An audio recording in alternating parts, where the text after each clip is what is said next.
Assalamualaikum warahmatullahi wabarakatuh. Bertemu lagi dengan saya Merinda Lestandi dengan materi database.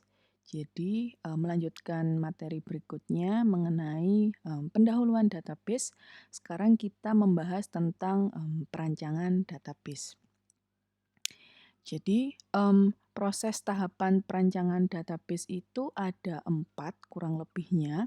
Jadi sebelum kita benar-benar mengimplementasikan database ke sebuah aplikasi database atau ke DBMS, ada 4 tahapannya. Yang pertama, kita perlu mengumpulkan data terlebih dahulu, kemudian menganalisis kebutuhan. Bagaimana caranya? Yaitu dengan menganalisis kebutuhan database, dan juga DFD, Data Flow Diagram. Kemudian, melakukan perancangan konseptual. Dalam hal ini disebut juga dengan ERD atau Entity Relationship Diagram. Kemudian perancangan logis, yaitu sudah berupa struktur tabel. Nah, baru yang terakhir ke perancangan fisik, di mana dia sudah implementasi ke DBMS-nya. Nah, ini adalah contoh hasil tahap 1. Jadi kalau masih ingat, tadi tahap 1 adalah pengumpulan data dan analisis kebutuhan, di mana dengan melakukan kebutuhan database serta DFD-nya atau data flow diagramnya. Nah, berikut ini adalah contoh DFD. Jadi misalnya bisa dilihat di sini, ini sama seperti ketika kalian semesteran gitu ya, awal semester. Awal semester itu kan harus registrasi dulu, membayar dulu, kemudian KRS dan seterusnya, di mana KRS ini berhubungan dengan mata kuliah yang kalian ambil. Dia juga nyambung ke IPK kalian sebelumnya, apakah bisa mengambil 24 SKS dan seterusnya. Kemudian kalau registrasi hubungannya dengan status mahasiswa. Kalau nggak membayar berarti kan tidak aktif gitu ya. Kalau membayar berarti aktif dan seterusnya. Kurang lebih seperti itu.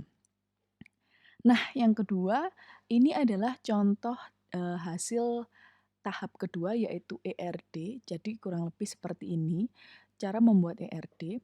Berdasarkan DFD ini dibuat ERD-nya, Entity Relationship Diagram. Oke, bisa dilihat di sini mahasiswa melakukan registrasi dengan menunjukkan mungkin ya bukti pembayaran. Registrasi ini berhubungan dengan status mahasiswa aktif, berhubungan dengan mahasiswa. Berarti perlu data mahasiswa, ya. Nah, untuk mengisi KRS juga perlu data mahasiswa, di mana ada data KRS sendiri di sini. Dan juga ada data mata kuliah yang berhubungan dengan daftar mata kuliah. Nah, berdasarkan DFD itu dibuatlah sebuah ERD. Bisa dilihat di sini, ini cara bacanya kurang lebih seperti ini. Mahasiswa mengambil mata kuliah. Mata kuliah diajar oleh dosen. Ya, dosen membimbing mahasiswa. Oke ya. Nah, kemudian yang pertama DFD, kebutuhan database-nya seperti apa. Yang kedua membuat ERD berdasarkan DFD. Nah, tahap ketiga ini melakukan perancangan struktur tabel. Berdasarkan ERD ini, kita jabarkan, gitu ya, kita pecahlah istilahnya satu persatu. Misalnya saya mau, ini berdasarkan ERD mahasiswa mengambil mata kuliah atau mahasiswa membimbing dosen. Jadi satu-satu.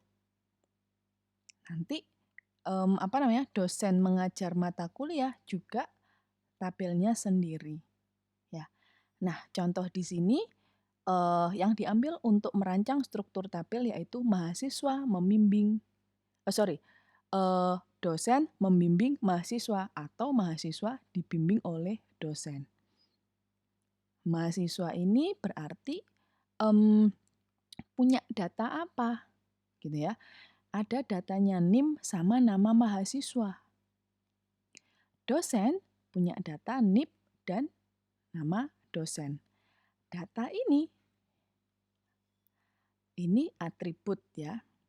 Atribut NIM, atribut nama, atribut NIP dosen, atribut nama dosen. Nah, dari sini dibuat sebuah tabel. Oke ya. NIP nama dosen, NIM mahasiswa NIP. NIP berhubungan dengan yang ada di tabel dosen. Berarti apa? NIP ini adalah primary key. NIM adalah primary key. Kalau di sini ada NIP, tapi NIP mengambil dari tabel dosen, berarti ini adalah foreign key. Oke. Nah, setelah itu dilakukan pemodelan data. Kenapa kita perlu melakukan pemodelan data? Karena diperlukan pada perancangan konseptual. Hubungan antara DFD digambarkan dalam model ERD, ya, yang di awal tadi. Model ERD untuk menggambarkan data dalam bentuk entitas, atribut, hubungan antar entitas. ERD hanya bersifat rancangan. Jadi ERD tadi hanya rancangan database lah, ya. ERD ini sama dengan rancangan database. Jadi dia tidak tergantung dengan jenis DBMS-nya, Database Management System-nya. Oke, berdasarkan ERD yang tadi, mahasiswa mengambil mata kuliah dan seterusnya. Yang kotak-kotak ini, ya, yang saya centang-centang ini, mahasiswa, mata kuliah, dan dosen merupakan entitas. Nah, yang belah ketupat, mengambil, mengajar, dan membimbing ini merupakan hubungan antar entitas. Oke ya, kotak-kotak ini adalah entitas. Kemudian belah ketupat ini adalah hubungan antar entitas. Oke. Nah, dalam ERD, kotak ini disebut dengan entitas. Kalau melonjong seperti ini berarti dia atribut. Kalau seperti ini belah ketupat dia hubungan atau relasi. Nah, garis-garis ini disebut dengan kardinalitas. Nah, kemudian dari tadi kita bahas nih ERD itu contohnya seperti ini, entitas itu apa dan seterusnya. Sekarang apa sih entitas dalam ERD? Ya, ada dua definisi di sini. Yang pertama, sesuatu dalam dunia nyata yang keberadaannya tidak bergantung pada yang lain. Oke, mungkin masih abu-abu begitu ya. Lebih mudahnya ada di definisi 2 sebenarnya. Pada definisi 2, entitas dalam ERD ini sesuatu yang bisa berupa orang, tempat, objek, kejadian, atau konsep. Contoh entitas. Kalau orang, mahasiswa, pegawai, guru, karyawan, dosen, dan seterusnya. Tempat bisa sekolah, toko, kabupaten, kampus, dan seterusnya misalnya. Objek bisa berupa mesin, gedung, mobil, motor, handphone misalnya.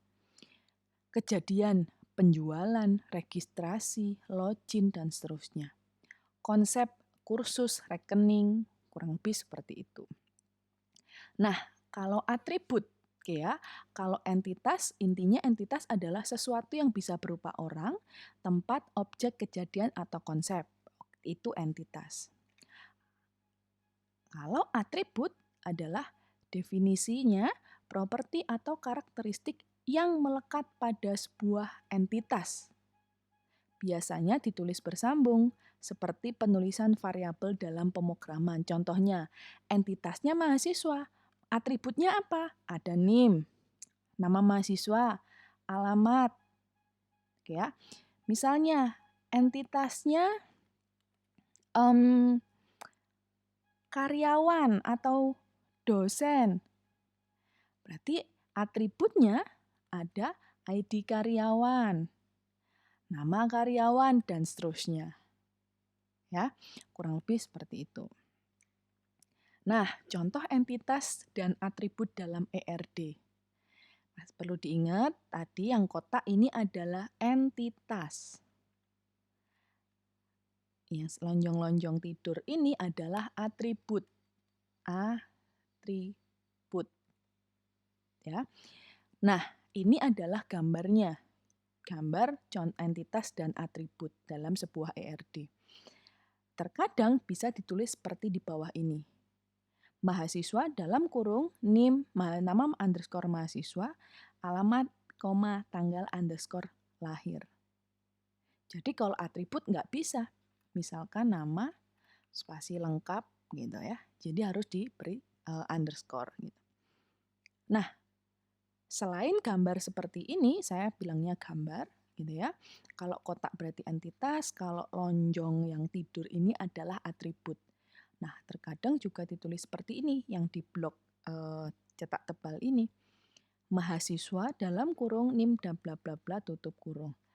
Mahasiswa berarti ini entitas, berarti entitasnya mahasiswa. Yang dalam kurung ini, nah, ini adalah atribut mahasiswanya. Ya, bisa dipahami ya?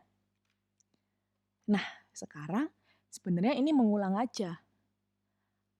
Atribut pengenal ada 2, primary key dan foreign key. Ya, nggak apa-apa, kita ngulang sedikit. Jadi, setiap entitas harus ada atribut atau beberapa gabungan atribut yang sifatnya unik atau tidak kembar.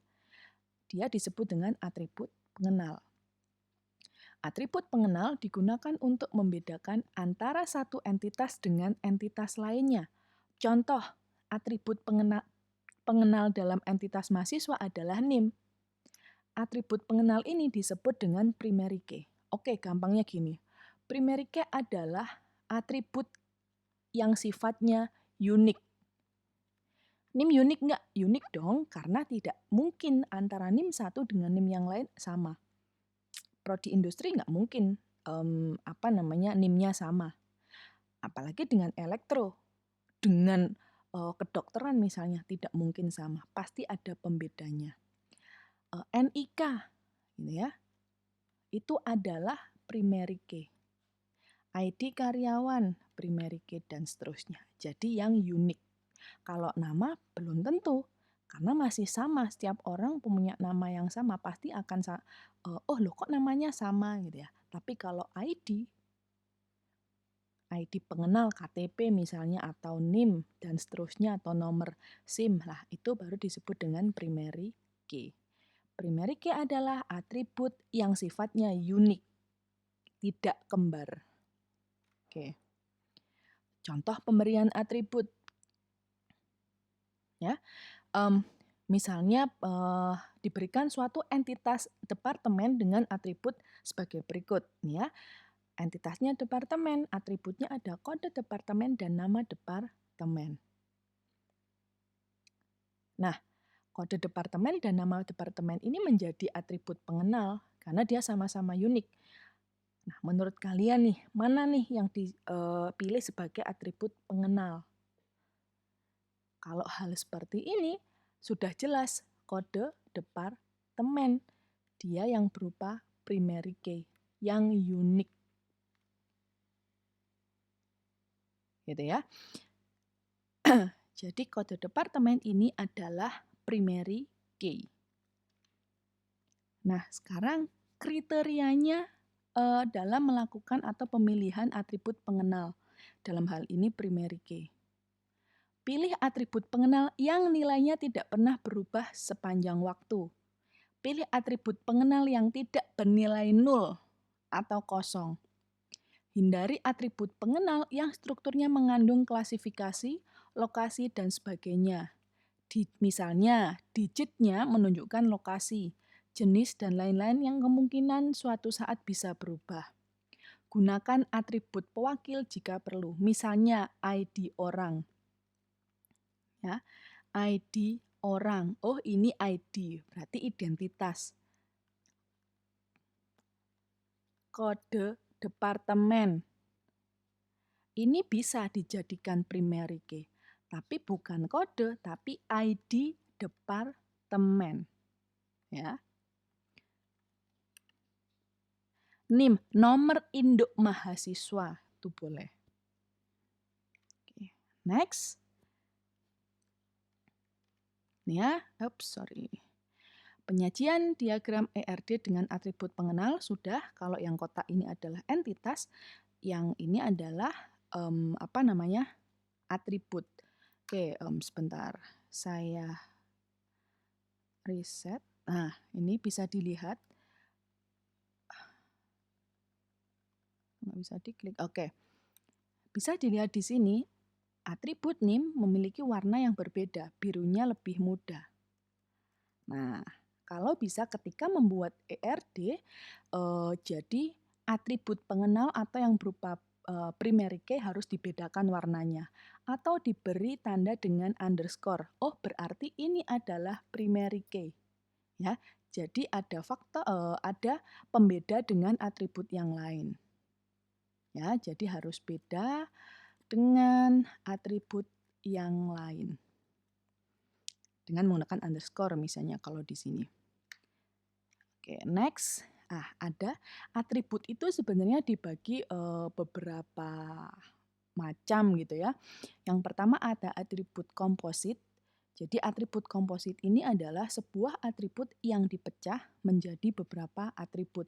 Contoh, nama mahasiswa. Ini bisa dipecah, nama belakang, nama depan. Ini adalah atribut komposit. Next, atribut bernilai banyak. Merupakan atribut yang nilainya bisa lebih dari 1. Telepon, bisa saja saya punya 2 HP dan seterusnya, kurang lebih seperti itu. Kemudian atribut turunan, atribut yang nilainya merupakan turunan atau hasil pengolahan dari atribut yang lain. Bisa dilihat di sini ada tanda putus-putus usia. Usia ini turunan dari mana? Dari tanggal lahir. Oke, jadi tanggal lahirnya berapa? Misalnya 4/3/2003. Berarti kan ini turunannya dari tanggal lahir, gitu ya. Oke, jadi mata kuliah kita, gitu ya, mata kuliah kita tentang pengenalan database sampai di sini. Materi berikutnya kita akan membahas relasi atau hubungan antar entitas. Terima kasih, saya akhiri. Wassalamualaikum warahmatullahi wabarakatuh.